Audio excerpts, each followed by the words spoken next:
السلام علیکم ورحمۃ اللہ. گرامی قدر، اس پوسٹ میں جو لکھا ہے صحیح ہے. آخر میں جو لکھا ہے پھول پتیاں ڈالنا، پھول ڈالنا اس لیے ممنوع قرار دیا گیا کہ فضول خرچی ہے.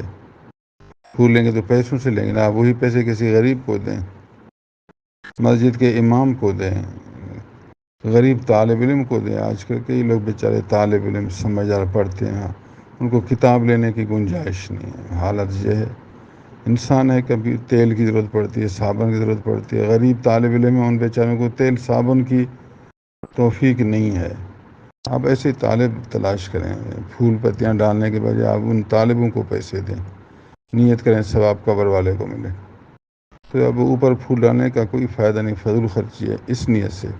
باقی اگر آپ کے گھر میں پھول ہیں، آپ نے گھر کا پھول اٹھایا اور ڈال دیا تو منع نہیں.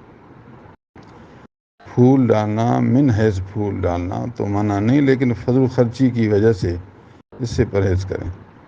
باقی اوپر چراغ جلانے کی کیا ضرورت؟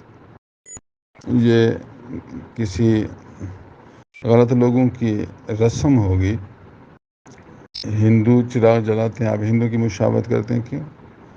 ہاں، اگر کوئی آدمی رات کو وہاں بیٹھا ہے اور تلاوت کر رہا ہے، اس کو چراغ کی ضرورت ہے تو صحیح ہے، اپنی روشنی کے لیے، تاکہ وہ تلاوت کرے. یہ اور بات ہے، یہ صحیح ہے. بلا وجہ روشنی کی ضرورت بھی نہیں، ہندوؤں کی مشابہت کرے، یہ غلط ہے، ایسا نہ کریں. السلام علیکم ورحمۃ اللہ.